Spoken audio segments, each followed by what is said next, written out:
everyone, and welcome to Grip Locked, Foundation Disc Golf's weekly podcast. I'm Hunter, joined as always by Trevor and Konner.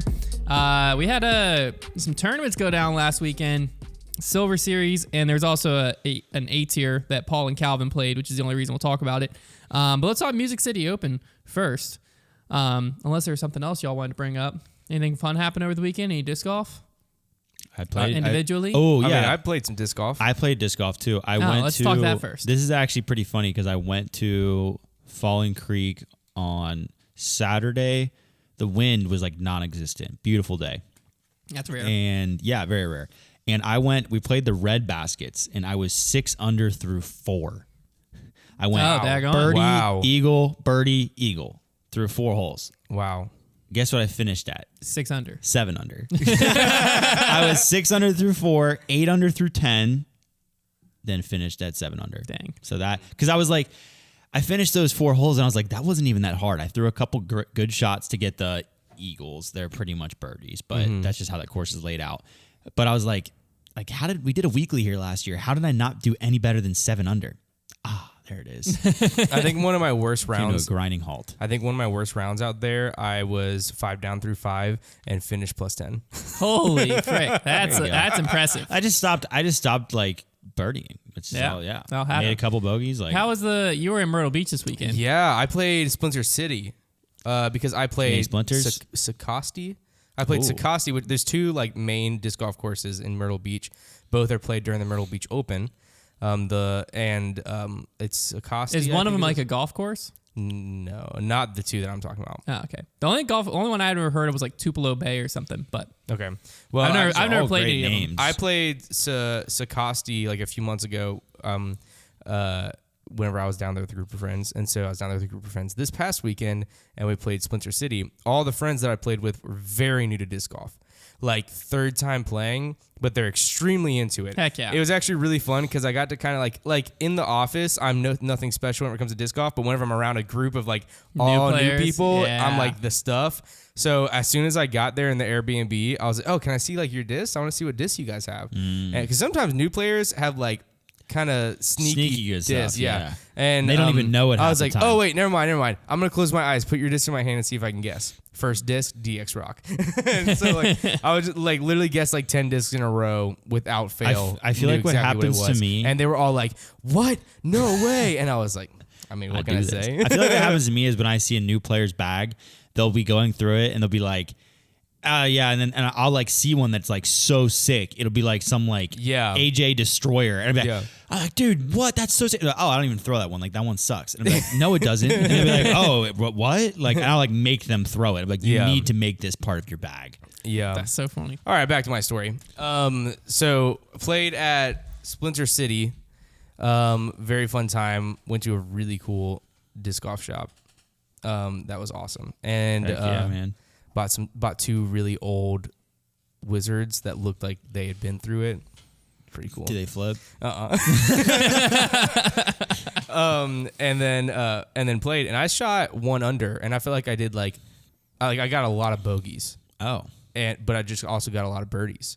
I did fine. Nice. The next person behind me in the group was like plus 25, plus 21. Yeah. Come on, man. You didn't have to do that. You didn't have to do that. Sorry. You called him out, really? Sorry. I didn't say his name. Really, dude? Yeah. Really? You called Jake out his like that? His name was Jacob Daniel Long. All right. Well, in much less important news, we did have the Music City. It was a Silver Series event that went down, Music City Open. Not a full field by any means, but there was still an overall solid field. Chris Dickerson was able to take it down over Adam Hammes in 2nd and Lori Lettinen in 3rd. And then on FPO, we had Missy Gannon taking down her first win of the year. Kat Mersch in 2nd, and Macy Valadiaz came in 3rd. Let me tell you what rubs me the wrong way about the Music City Open. Tell me what's rubbing They've got like maybe one of the coolest, flashiest tournament names on the tour, and their courses they always play are bleh. Yeah, the course this week wasn't. It looked very stale and vanilla. I saw some players complaining about it as well. It was not impressing me. Design. I saw a lot of just like hole designs that I don't know. I also they just didn't have a lot of structure. I saw some Nashville locals saying that they were like upset by that they chose that course. Yeah, well, not necessarily they chose the course, but like they didn't feel like it was a good representation of their community.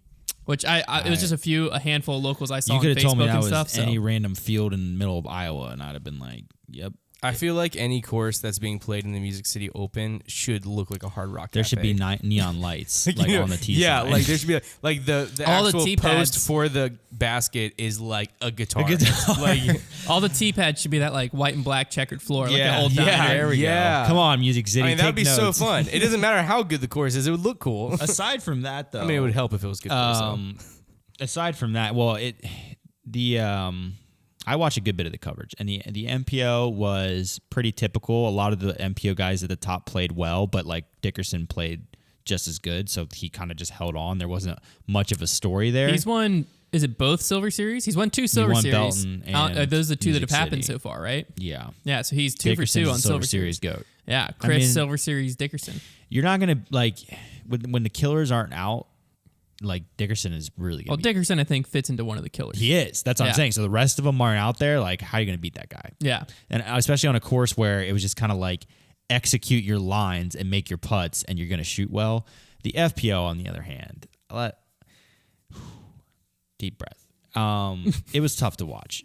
Basically, the round started. There was a number of people in contention, even a good bit into the front 9. But then, like, people just slowly started dropping, specifically like Evelina and Henna, very quickly because they still like Evelina can't putt. That's so shocking. It's like crazy because here's the thing: she's never been like a great putter, but if you look in years past, she was. It's nuts. She's got competent. The yips. She's got the yips. Yeah. And as somebody who also like has had the most extreme putting yips, what typically happens is you get to like your rock bottom and you realize it can't get any more embarrassing than this, and then you slowly get better because you've already been to that rock bottom. You know what the embarrassment feels like. You're not scared of it. She just like is staying there. Like she's missing just tap-in putts. You can't win. And the craziest thing is she's leading strokes gained. Yeah, she throws tee the to green so every well. single time. Like. And I think that's probably what's getting her is knowing that all she needs is the putt and she'd be winning every single event or close to it. Really tough to watch, but really it was a bummer because you had a lot of names that were in it, Missy being one of them. And then slowly but surely they just started taking huge numbers and just kind of falling away to where Missy was able to she kind of kept the wheels on and got her win. I'm good for Missy. She had to do what she did. She played consistently enough to win. I'm glad she got a win on her resume this season that'll hopefully boost her confidence a bit because we've kind of been looking for her early this season and haven't really seen much of a presence from Missy. So, but FPO was rough to watch. Yeah. Well, speaking to the confidence, neither Missy or Chris won against a full field, but we are now 2 weeks out from the first major of the year. Yep. I'd have to double check myself on this. I actually will. But I don't think either Chris or Missy are playing the Tallahassee Open. Let me double check myself on that. But how much do you think that getting a win at a Silver Series, even though it's against not a full field, plays into the confidence as you head into the first major of the year? It's a booster. It definitely, like, you feel good about yourself. Now, I think the stage is so different with a major. Like, everybody's going to feel pretty equal amounts of pressure just because, like, anytime there's a major tournament on the table, like, you're just going to feel the gravity of that. It being a new major, that might differ a little bit, might be a little bit different, but no, I mean, it can't hurt. I don't think it's some huge, because I think the only way you really get confidence from winning because your game had to be in somewhat good of shape to win. Yeah. So you get that confidence, like, okay, my game is in good shape. But really, a lot of times the confidence you get is like when everybody's in the field is like if you're a Dickerson, you beat Ricky and Paul, and now I can beat those guys. Or if you're Missy, you beat a Paige and a Kat and a Chris, and you're like, okay, I can beat them. Like that's a big time confidence booster, and they're not going to get that from wins like this. But although at the Belton one, Dickerson did beat people, Belton so he was has a full that. field. But for Missy, I think it's just more of like it's just a good vibe going into the major for sure. It's a good way to carry yourself into it. You're feeling good about yourself, but I feel like when you get to a major championship, everything kind of resets. Yeah. It's all of a sudden everybody wants it so bad that all of a sudden it's like USDGC. It's like with Paul going into USDGC. He hadn't been having that great of a season, But when you get to a major, the platform just levels itself out, and it's anybody's game. Yeah. And like that's just kind of the way majors work because everybody wants it so bad. So I don't know if it's going to make a huge impact. Yeah, I just feel like specifically because Chris had already gotten a Silver Series win, and he got a Silver Series win against a very strong field. Chris, I think, is looking great going to the first major. Yeah, I would. For Missy specifically, I feel like it's a relief to go ahead and get a win regardless, because by the end of the season, you're not going to be looking back at Music City and being like, oh, that was a crap field. Right. You're just going to be looking back at Music City and be like, oh, well, Missy did get a win at a Silver Series. So I think to get that offer back just kind of relieves pressure, because she is a player that coming into the season had to be feeling some pressure after her performance at the end of last Player year. Of the year. And then a side note, another point I noticed is the less than stellar start for Kevin Jones is continuing. So 4th place at Vegas, yeah, he great. was there. Gosh. Good. Since then, he's went 21st, 24th, 23rd, and now 17th at Music City. 17th at that Music City tournament on that course in particular, because I feel like that course plays pretty well to his strengths. It's kind of just a hit your lines. Like there's nothing too complex. At a course like that, the best disc golfers should rise to the top. Yeah. And like you saw that with Dickerson, Hammond, like those were some of the better guys in the field. So Kevin Jones, I don't know what's going on with him. He's just not playing good golf. No, he's just not playing well. And, he's been on like the fraud watch for years now, because he is like Kevin Jones is Ricky Fowler on the PGA Tour, where he is like a very likable guy, and he's good enough that like everybody always has his name in their mouths, because like you like to root for him. Like he's good, he's talented, but then he just like you kind of forget that he never really wins anything. No, he'll find ways to sneak in enough to stay relevant, but he's never become that dominant force everyone expected when he was bursting onto the scene. And typically, like what will happen too, like in Ricky Fowler's case, is they'll win one event that's like very memorable. Ricky Fowler won the Players quite a few years back, and like that sticks with them. Like I bet you Kevin Jones will end up sneaking. He'll like win some big tournament. Like I mean, he has a win, right? Somewhere. I think he had a win, but I'll look it up. Well, to me, whenever I think Kevin Jones, I still am thinking like he's also been competitive in like world championships. He used to be known as the USDGC guy. Like you'd show up to USDGC and it was like Kevin Jones. At that time, he was still with Pro Discus, I believe. Yeah. He was going to sneak on to like a lead or chase card for several years in a row. Did he win the finale? Did he win the finale against Dickerson? I believe he won it at one point, yes. Yeah. So that's what I'm saying. He like randomly does pop up and really compete for certain events, but Kevin Jones is not the consistent like top 10 in the world guy you'd expect. So he has won Green Mountain Championship and the Pro Tour Championship, both in 2020, and then he won a Mid-America Open. It looks like he's also Idlewild last year, though. He also won Idlewild in 2019. Yeah. 2020, since 2020, he hasn't won anything. Yeah, so with 2019, 2020, he had a few wins. He's never had an Elite Series win, quote unquote, because that's when the Pro Tours were just A tiers, but we'll count all of those, obviously. Yeah. So Tour Championship, Green Mountain, Mid-America was just a Silver Series, and then Idlewild. So he's won Tour Championship, Mountain, Idlewild 3. And the thing is too, it's the thing about disc golf to where like if you're not, I'd have to go and dive into the statistics a bit more, because if your player isn't on coverage, it's tough to like say like what's going wrong with them. And like we're not seeing a lot of Kevin Jones right now to where I can like pinpoint, he's just not really putting. So I'd have to look at his stats. Go ahead and see if you can find his UDIS stats and just see if there's any that jump out on us. Because like he's known to be a semi-streaky putter, but typically pretty decent with the putter. I don't really know like where Kevin Jones' game goes wrong per se. Do you guys want to hear something really weird? Sure. Yes. I had a dream last night. Oh my gosh. Where is this going? That everybody was freaking out about Kevin Jones. No. Okay. It's so very weird on that we're topic. talking about I'm this. proud of you. This is what I was going to say. I was like, where is this possibly This is what going? I was going to say before we started filming. I said, destiny. I had a dream. Never mind. Yeah. I didn't know we were going to talk about That's why I got scared when you brought it back up. I know. I had a dream that everybody was freaking out about Kevin Jones. And I was just like, what's everybody freaking out about? Like, he's fine. Like he's Dang, Konner. and Get him. But like everybody was like, he was the buzz. So I'm gonna go out on a limb here and say that He's about to win the major. Whatever his next event is that he's in, he's gonna win. He might be playing the Open at Tallahassee. I'm not sure, but if we look at his stats, What are we seeing here? He's leading Circle 2 putts. So he's still doing that. 46%. He's still real nasty with this. That's crazy. Circle 1X putts 70%.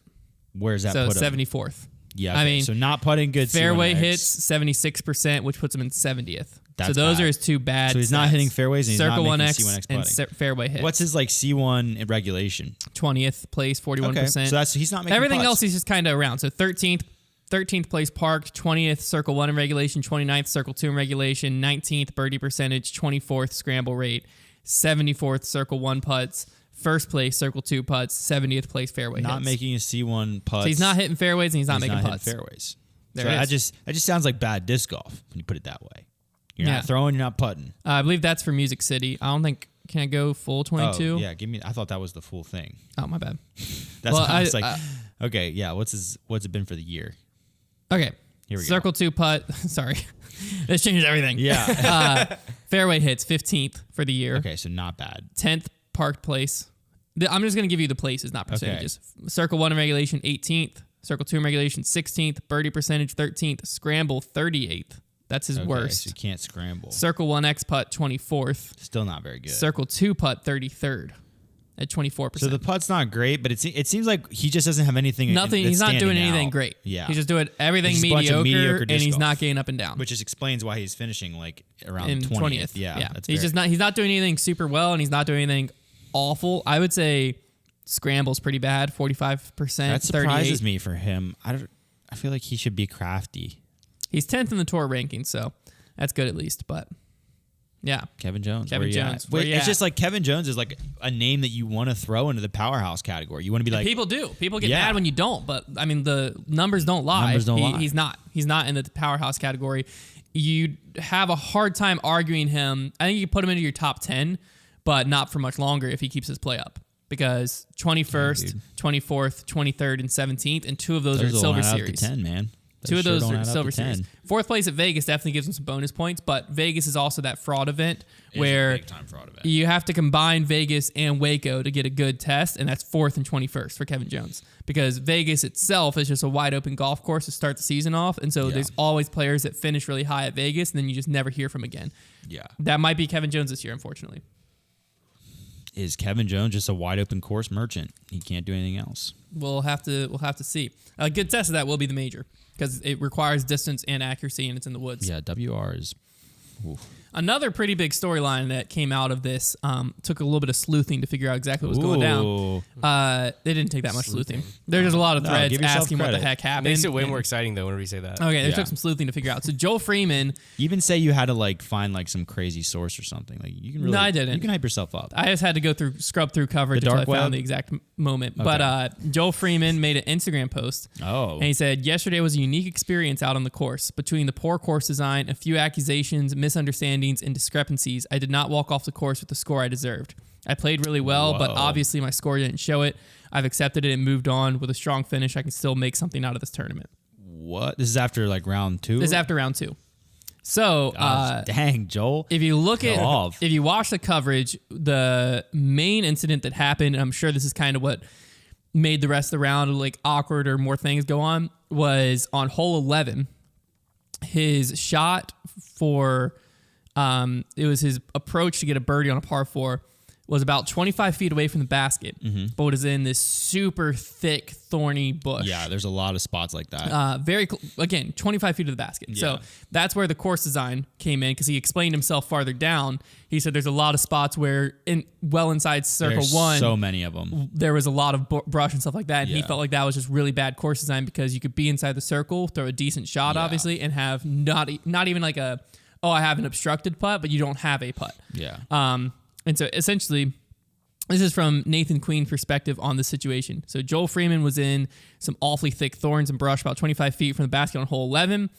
After trying to get in it, you can see this on coverage, he came up to the group and claims, hey, I can't get to my lie. I want casual relief for it being unplayable. In Nathan Queen's words, he said he looked at it and said, I could get to that thing in 15 seconds. Is what Nathan Queen said. I believe him. So then they talked about it. It didn't look like they deliberated long near Joel, but they walked away, and Nathan Queen said they were still deliberating. Like, the card was coming to the conclusion. We feel like you can get to that lie. Yeah. While they walked away, Joel goes ahead and takes casual relief farther back. Oh, bad. So the group kind of told him, like, I feel like you could easily get to it, but they didn't give him, like, an official thing. Joel went ahead and took casual relief back, threw it just an out, and then tapped out his 4. The TD was at the next hole. So the group brought it to the TD as like, hey, because it wasn't the thorns weren't marked as casual relief area. So the only way it would have been if the group said it's unplayable, then he could have got casual relief. And so they told the TD like, hey, we thought the lie was playable. He took casual relief back, so misplaced. They stroked him for that, so he took a 5 on that hole instead of a 4. Yeah. So that is essentially Yeah, that is essentially what went down behind Joel Freeman's post. A lot of people just saw the post and like obviously that post was kind of cryptic, like what the heck happened. It seemed like a little bit of just like a misunderstanding of some sorts for on Joel's part. But yeah, I mean, if your card says your lie is playable, there's not too much more you can do. It did look like a very unfortunate lie. Like, A, it's a lie that probably shouldn't have happened, and B, I can see where he would have said it's unplayable. But for someone to walk up and be like, I can get in there in 15 seconds, and then the rest of the card be like, yeah, I think you can get in there. Then like you got to sacrifice the body and get in there. Claim. Well, especially because like even when you took casual, you're still just pitching up and like tapping out. It's not even like you're getting yourself a putt. So like, no, he didn't give himself it wasn't like he gave himself a putt right. or like a so that's a why lie. That's what makes me be like, okay, it's not like completely malicious on Joel's part, but at the same time, like I'd have to see it. It's one of those you had to be there situations, but I don't know. You do like there's seldom a lie you can't get to. You know, yeah. But I mean, the fact that that's that close to the basket, what there isn't a lie that is like even close to unplayable. That's bad course design. Yeah, it was a tough. I saw too many of those. I saw too many shots where like I saw Missy throw a couple to where it's like she's literally 30 feet away and she's having to like scramble, pitch out, like and has no look at the basket. I'm like, that's not great. Yeah, it's tough. The one final thing from the coverage before we talk about throw down the mountain really quick. Was in the final round when I had hopped on the coverage. Apparently, I don't know if you saw this part, but apparently at some point, someone on the card did warn Nico for a time violation. Oh, so I did see this. Who warned him? Was it clear on coverage who it was? Or was it just kind of I heard them talking about it. I don't want to name a name because I can't remember specifically who it was. But I do remember like seeing kind of it go down because I telling you, I've never been like super, super heavy on the like Nico takes too long train because I've seen him in person. I've watched a lot of Nico and like usually what people complain about, I'm like, okay, but like what does that extra 15 seconds matter? And people like get a little over dramatic and like exaggerate the amount of time it took. I will say I saw some pretty crazy stuff. First of all, he had this putting routine going on where he would have his lie and line up next to it. Oh, this one when he was like this one, which maybe this is genius, but he would have his lie and he would walk back and line up his putt about 15 feet behind it and then walk up to his lie and then do his routine. And his routine is just crazy slow. And that's where I was like, okay. I'm wondering if that is like an adjustment he made. If like he's trying to say I didn't address my lie yet. So it allows him more time to like... Maybe. Because what I noticed was he was practicing a step putt and he had his lie marked here and he was like 10 feet to the right. Step putting. Getting around it. And like doing that. And then he walked up to his lie and then did his routine. And if you thought once he got to his lie, in this one case, there were some cases where, he was at his lie for like close to a minute. But this one case, I like was just counting in my head. And once he got to his lie, it was less than 30 seconds. Right. If you factor the whole thing, it was like 45 to a minute. That makes sense. So I'm wondering if it's like his way around it of like, I didn't address my lie yet. I don't know. But what was fascinating to me was someone had the stones to give him the warning. But then after the warning, multiple times, it was still over the 30-second allotted time. And nobody seconded the commentary, no, not a second. The second... if there's a warning, nobody stroked him again. Yeah, no one gave him the second warning that would give him the stroke. Yeah. Because the commentary team brought it up as they're like, I think it was Charlie, said something about, I'm shocked that no one just called him. You know, they already warned him earlier in the round, and that was well over 30 seconds, pushing close to a minute, and no one called him. The crazy thing is like, it's basically, it comes down to the player who's in violation just being so inconsiderate, because to make another player in your card have to go out of their own way when they're trying to play their tournament and call you, like that's super unfortunate they even have to do that. Like they're trying to focus on their game, like stand their moment, and now they've got to like get in this kind of awkward confrontation and call you and stroke you on time. Like that's it.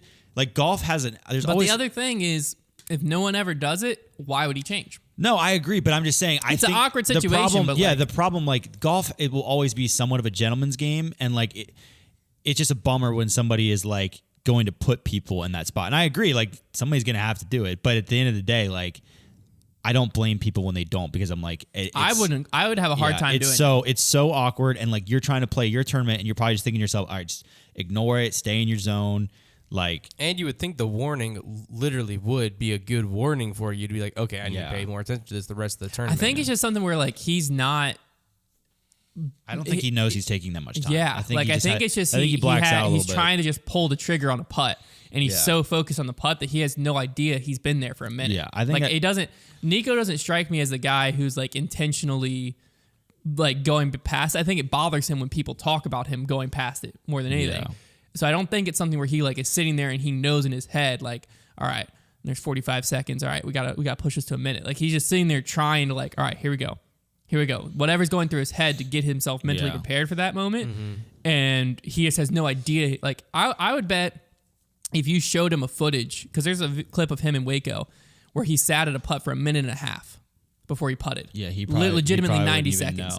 If you showed it to him, like, dude, just watch yourself putt. Yeah. 90 seconds, he'd probably be like, holy crap. There's two types of people with putting yips. There's the type that solve their yips by, like, just putting really quickly. I've always been that type of guy. Coling. Yeah, big germ.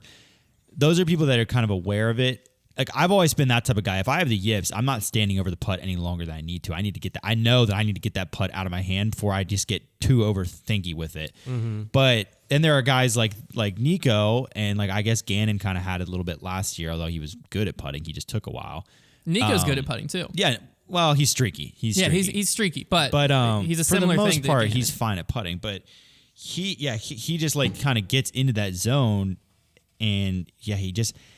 People that have that kind of yips are the type of people that are so worried about missing the putt. Like they're so worried about not focusing enough that they're like, they just need to like make sure that their putting stroke is perfect and like everything is perfect. Like it's just a different approach to putting, and it's a tough one to solve. It really is. You have to change your entire routine, and like it'll be interesting for some people if it comes to a head at some point this season. What happens? The problem is, one of these days, somebody on his card is going to be a little more fiery of an individual, and they're going to be already having a bad day, and then we're going to see some. We're going to see some more loud altercation. Is it going to be a Drew Gibson, Gannon Burr scenario where they're battling it out like they were at the Pro Tour Championship, and Drew called him on it, and it was almost not really like a chess match because Drew called him the right thing, but it's someone who's in contention. It's like, hey, you're not getting this advantage over me. Yeah. That situation I think causes a lot more tension than a situation of I'm on the lead card, I've already blown up, I'm having an awful day, and now I'm calling Konner on it because Connor's doing it. Like it's a lot more tense if Konner and I are back and forth for the lead, and I'm like, Konner, you just took 45 seconds, man. It's just it's always a point of contention in any golf sport when people are taking too long. It just always is. It just should be something where the Pro Tour is aware of it and someone is just going by and checking on it. You know what I mean? Like hole 6, one of the marshals out there, and is just watching it. And if Nico takes too long on hole 6, or not just Nico, it goes for the whole field. If anyone takes too long on a certain card or whatever, then they're on it. And they're like, hey, speed it up. Consider this is a warning. This is your first warning. We'll check back in periodically throughout the round. If we see it again, you're stroked. Yeah. And like a marshal for the tournament can do that. And so I think that's the best scenario is like, just have some type of like checkpoint going on where someone's just watching. Yeah. Maybe they're at a spot where they can watch 2 or 3 holes and just make sure people aren't taking too long on their putts and just for the whole field. Because the other thing too is Nico's someone that gets talked about a lot because he's on coverage a lot. Right. Because it happens all over the place. And so, yes, like it's something where, and Gannon recently has been talked about quite a bit. He's gotten better this season. Yeah. But previously he was also. But it's tough scenario for Nico because he's been at the top of the game since 2009, right? Yeah. 2009, he was like the best. That so even, yeah. 13, 14 plus years, he's been on so many lead cards that like everyone has all this data on Nico. The other thing is, and it's like he hasn't always even been like that. No, there was other issues previously, but I'm just saying like he's always been someone who people are bringing stuff up on that happens to the entire field. Yeah. It's just like Nico's the one who everyone's eyes are on so much. Yeah. But I think that there needs to be solutions that he's always might be like the Nico clause, quote unquote, but applies to the whole. Kind of like the Lloyd Weema rule. What's the Lloyd Weema rule? Where they made the bottom cap. The bottom cap. Yeah. Like the Lloyd Weema rule, where it wasn't just Lloyd Weema, but he was the one who like kind of made it have to happen. Yeah. It's not just Nico, but I think Nico's the one who's making it kind of something has to happen type of a thing. There also went down this weekend, throw down the mountain. I totally forgot about that. It's just an A tier. Not a strong field by any means, but Paul and Calvin were there. Both of them, this is their last tournament before the major. So I wanted to bring that up again because Paul was able to beat Calvin by 1. Micah Groff came in 3rd in MPO. Yeah, this is different than the other situation because this is actually very important. This one, I think, is a big confidence boost for Paul as we approach the major because it wasn't a strong field in any division, in either division, MPO or FPO. Because FPO, Paige and Kat didn't play any tournaments, and then most of the Pro Tour players were at Music City, anyone who was playing. But in MPO, to have Paul and Calvin both in an event and Paul win the last one heading into... That's a good leg up to have. Yeah, it's just something... Calvin's a hot player right now. Courses aren't like a super good comparison to WR Jackson or anything like that. No course really is. But just in general, having that be the last thing on your mind where, hey, I just went out and beat Calvin. That's something that's good for Paul and then either makes Calvin hungrier or it's just something in the back of his head like, Paul got me again. Yeah. I don't know. Just something I thought I'd bring up there since that tournament did happen. It was just an A tier. I didn't watch any of the coverage. I'm assuming there was coverage. I think Disc Golf Guy was there. But yeah, something to bring up there. So as with that being said, it's time for the fan favorite segment, Trevor's Trivia. Words are hard sometimes, you know what I mean? Always bring out a laptop. Woo! I've got like a little fun team game for y'all to play. And then that's fun. Have an opportunity to see if our listeners can then beat your score. So they can. There's this quiz website called Sporacle. I don't know if you've ever done it. You probably have done these quizzes, but a lot of the quizzes on here, they'll give you like a list of things, and then you have to see how many of that list you can fill out in the time. Like it'll be like Taylor Swift songs, and like there'll be a blank for every single one, and like how many can you type in before the time runs out? There'll be a blank space, if you will. And you just gotta write your name. Love it.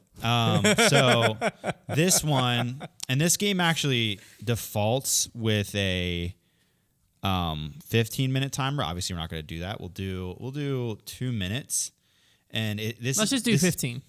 Let's not. Let's just take up a fourth of the podcast with this. This is a list of every single Innova disc. Okay, every single one. Are we limited by how fast you can type? There's 98 on here. Well, listen. Or we're just setting the score. This is how this is going to work. Is you're going to go. You have to go back and forth. So if Connor, but we're on a team. If Konner eventually gets stumped, no hints, no nothing. Or if you eventually get stumped, no hints, no nothing. Good. We got this. So we have to name every single Innova disc ever made. You see how many you can get. Just see how many you can get. Is there like an error for getting one wrong? Well, how would you get one wrong? I don't know. If you're like, was this a disc? And you're like, no. Is it just over? Well, if I type, no, I don't think it'll be over.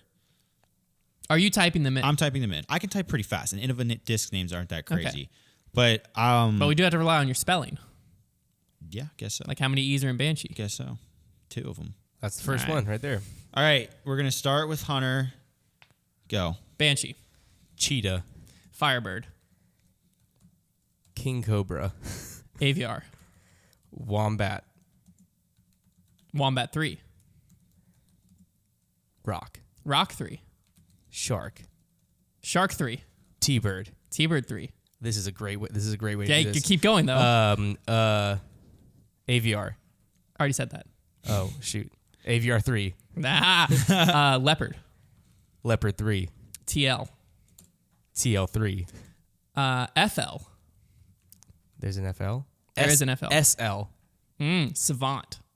Ooh, Thunderbird. Destroyer. It did not have the Savant in there for some reason. That's strange. Destroyer. Wraith. Excalibur. We're not even a minute into this yet. Keep going. Mako. Mako 3. There we go. The Panther. V Cobra. That's a good one. Ooh. The V Rock. The Lion. Same disc. Nice. They didn't have the Lion. This one's it's that updated. All right, Konner, just calm down a little bit. Okay. Oh, the Viking.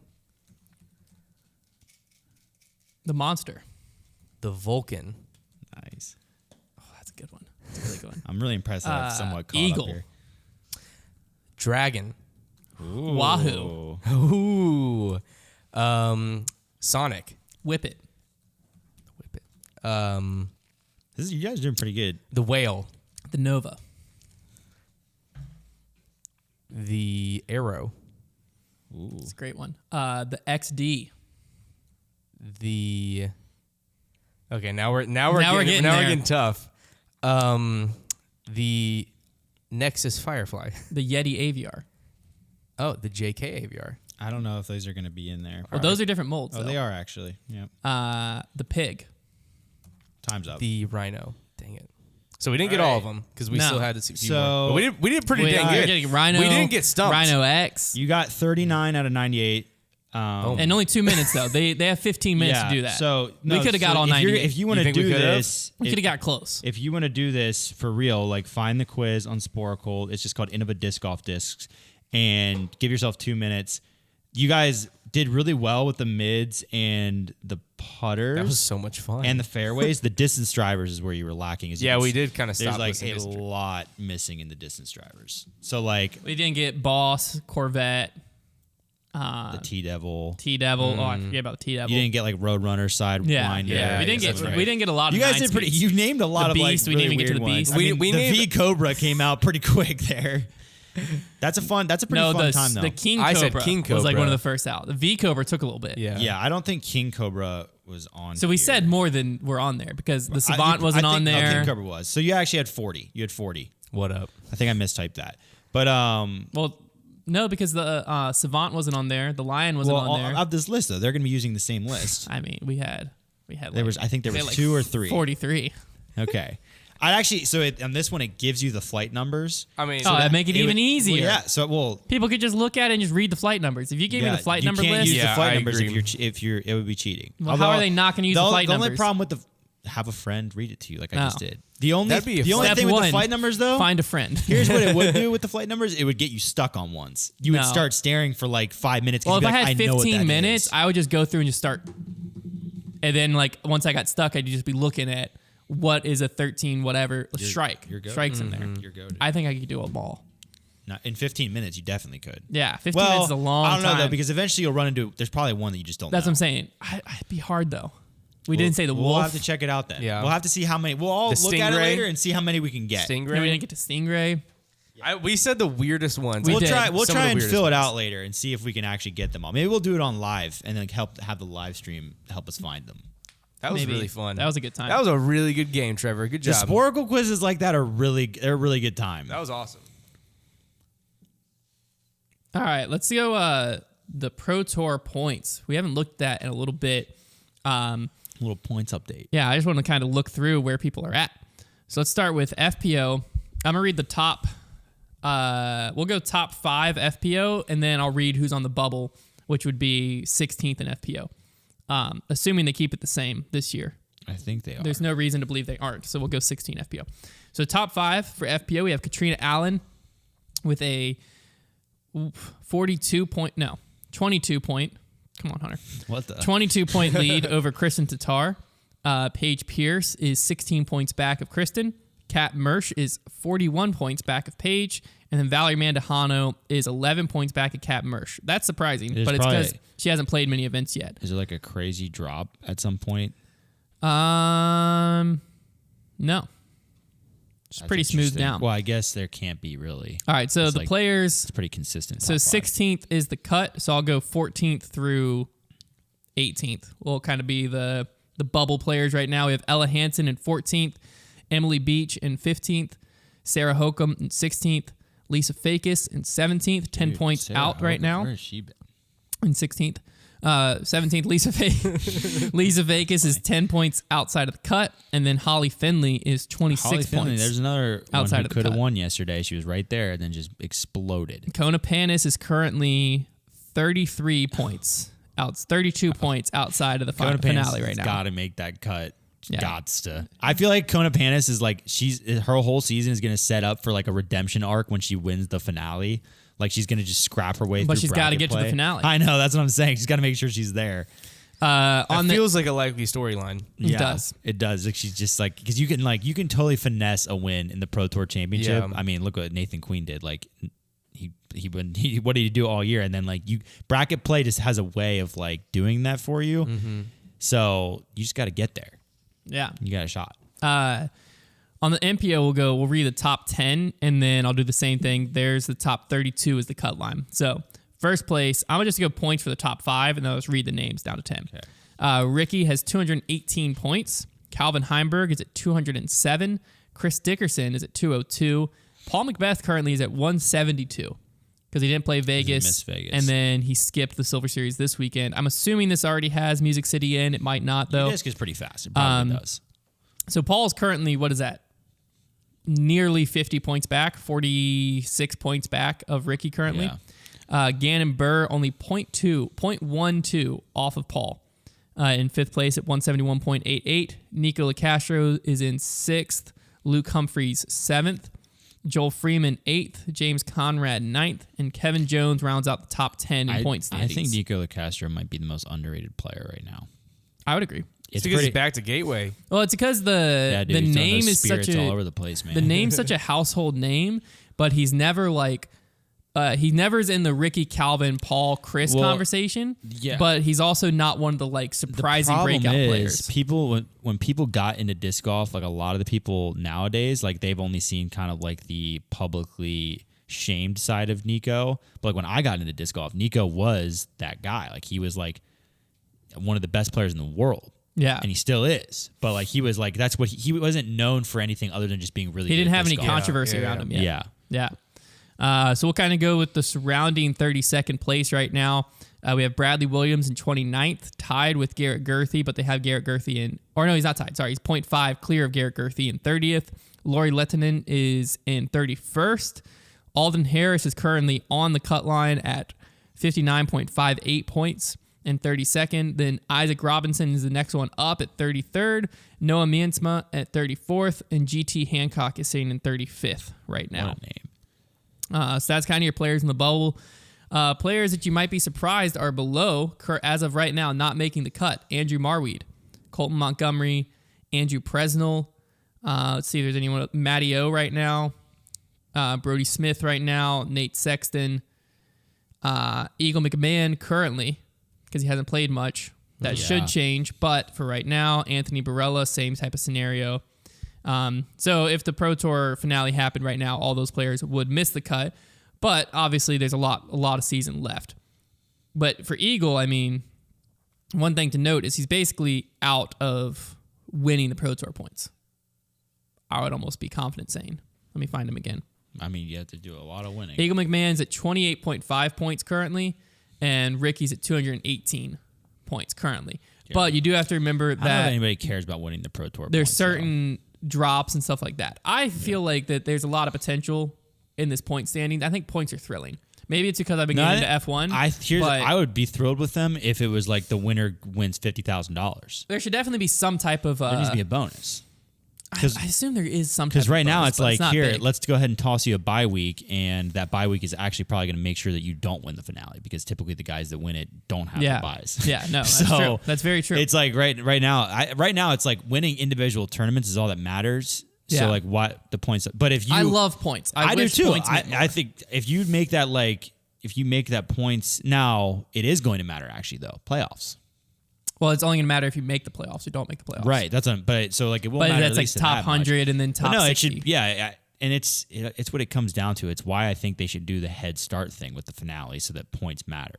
Like they do with the FedEx Cup, instead of doing bracket play and just giving bye weeks out, or at least at the very least, just give the winner like $25,000 or something to where like it's a big deal. Yeah. Let's make points because it's a lot harder to win. Like they give out the huge purse for the finale, but it's a heck of a lot harder to win the point standings than it is to win the finale. Like way harder. Yeah, that's what's tough about the current. Like the current, it's a weird line because the current finale format is fun. Very exciting. It just doesn't reward the best player. But it doesn't reward the player who had the best season because it almost penalizes them because you don't get the other players getting tournament experience and momentum for several days, to where mental side of disc golf is such a big thing that when you're leading day after day, and you're able to just keep getting through, you feel like you're winning day after day. And then the players who come in the final 2 days, they're just sitting on the sideline watching it, and then they get thrown into a tournament. It's like jumping into a wave right as it's crashing on you. Like, it just sets them up for failure in a lot of ways. And I enjoy watching the finale. I have a lot of fun watching it, it's but so much fun. It just doesn't finish out the season the way it probably should. Yeah. It should be like an exhibition thing that happens at some point.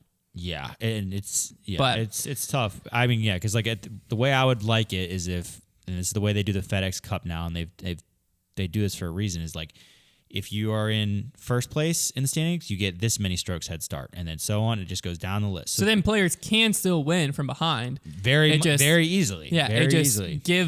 you get rewarded for being in. For playing good all season. Yeah. I just like points because points are so exciting to keep up with throughout the entire season. And it gives you something to root for as well. We do have to keep in mind that there are drops and stuff that happen. So where Eagle hasn't played a lot in the beginning of the season, he plays a ton in the back end of the season. He's going to have just as many events that are tied in as Ricky. So it's not just a straight up thing. Just hoping that Eagle gets back this season. Yeah, that we still haven't heard the update on his shoulder yet. This weekend, though, there is the Open at Tallahassee.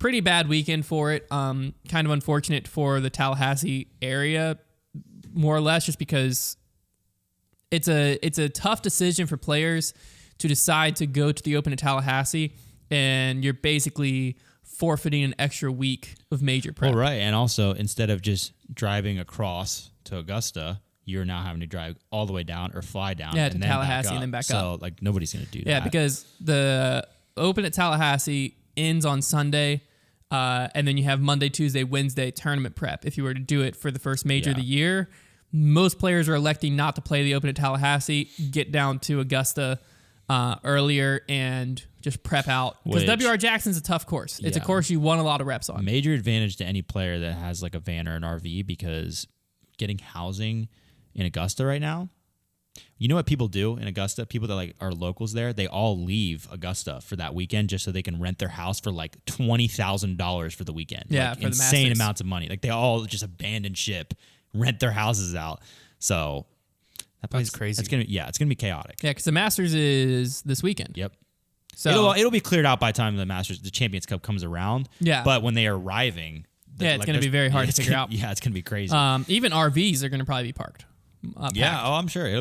Now, it is a little bit northern. It's like North Augusta and Appling, you'll Georgia. feel it, though. But it overflows into that area for sure. Feel it. Because we've had nationals there like the week before or week after. We had nationals there the week. It was like the first time the LPGA got to play Augusta. Yeah. And it happened like the week before, the week after. It was the week we were there.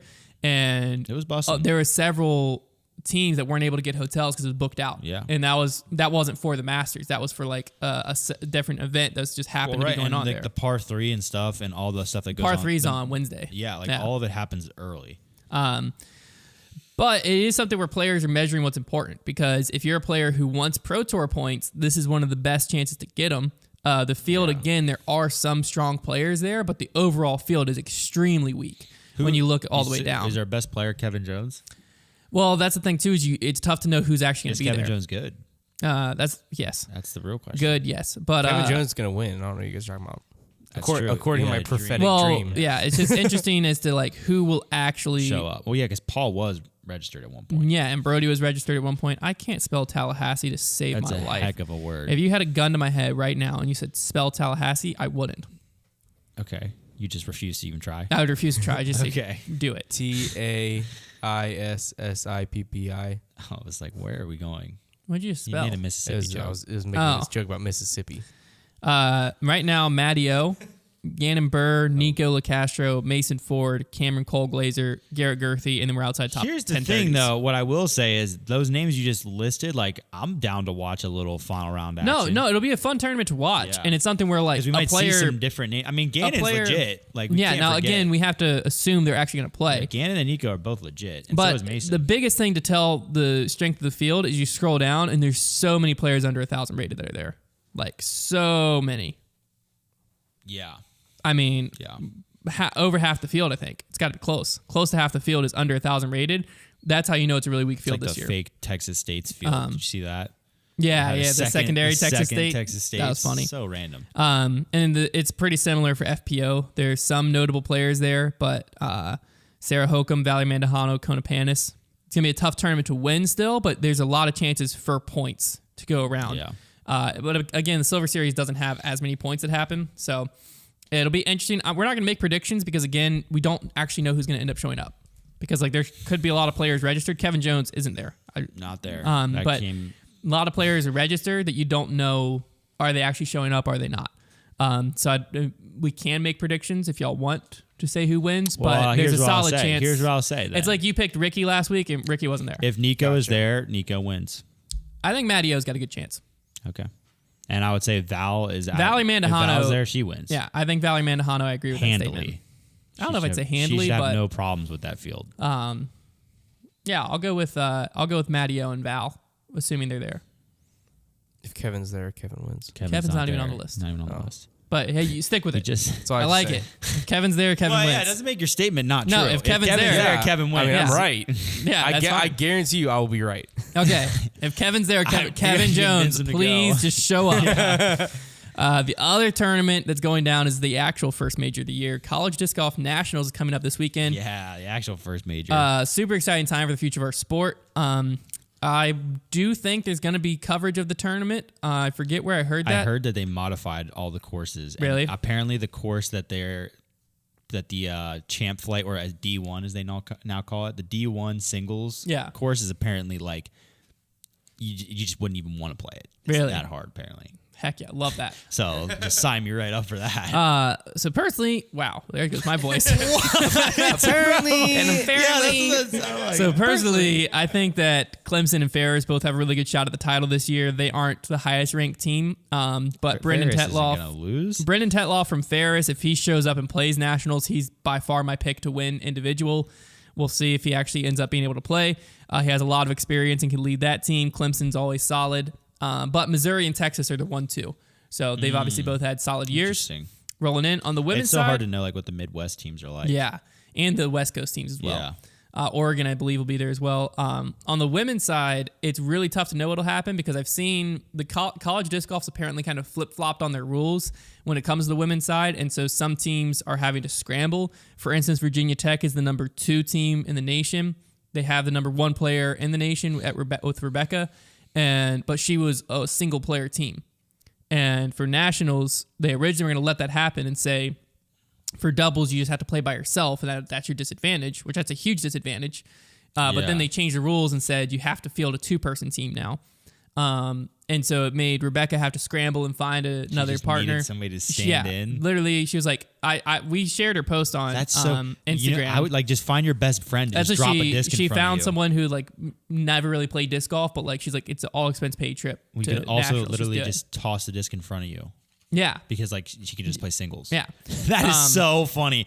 But there's there's some other players that are having the same struggle where they're the only women's player on their team and they can't find another person. There are some teams that had 3 women's players, and so originally they were going to go 2 and 1, and now they're going to have to go 2 and 2. Figure it out. You got to get your friend to just go drop the disc in front of you. That's their shot. They pick it up, and then you just play singles. But they also have to play singles. So it's gonna hurt your. Dang it! Yeah, but didn't think about that. Yeah. Dang. That is so that's where like man. I don't even have a clue of what's gonna happen because like a team who was really solid because it's just one person. Like how's it gonna work? I don't know. So, but College Disc Golf Nationals is definitely gonna be a fun one to watch if you are interested in that, or at least keep up with. We'll try to post about it some on social media as it goes down. We're not gonna be down there this year. Been asked that a lot, but. We'll try to stay informed and be able to keep you up to date next week. Yeah, I think that about wraps it up. Nothing else I have. Anything y'all want to go over? Any talking points? Nothing? That was a good episode. That was a fun time. So this weekend, open at Tallahassee. Next weekend, is that right? Is next weekend the first major? Yes, sir. Already at the first major of the year. Next weekend. So next week we'll have our normal show. I love a 4 major setup. Yeah, so next week we'll have our normal show on Monday, recapping College Nationals and the Open Tallahassee, and then we'll have a preview show the day before the coverage starts. Tournament starts on Thursday, so on Wednesday we'll have another episode of Grip Lock doing a major preview, first major of the year, and then Sunday for the MPO round. Hopefully we'll be able to get some of the FPO round in as well, but it is Easter Sunday. So, I mean, thanks a lot, Pro Tour. Yeah, kind of tough there because FPO is going to be going on while, most people are at church on Easter Sunday. But we're going to do a companion stream. We're going to hope to be able to catch the ending of FPO and then the full MPO round. If you haven't watched our companion stream, we did one for Worlds last year. Basically, we'll just have some pizza, sit down, watch it, and then you can just turn us on your laptop or turn us on your phone and have the coverage going on your TV or something like that. And it's like you're watching the coverage with us. We'll be engaging in the chat. We'll probably have some side bets going on like we did last year. And yeah, it should be just a good time watching some disc golf and hanging out with everyone. So be sure to tune into that. That'll be we'll be on this channel. The companion stream? Yeah, or our main channel. It'll be on the main channel. Companion stream will be on the main channel, so be sure to tune into that. We'll post more about the times we're going live and all of that kind of once we get closer to the event. But all of that will be happening next week. Other than that, we'll talk to you all again on Monday.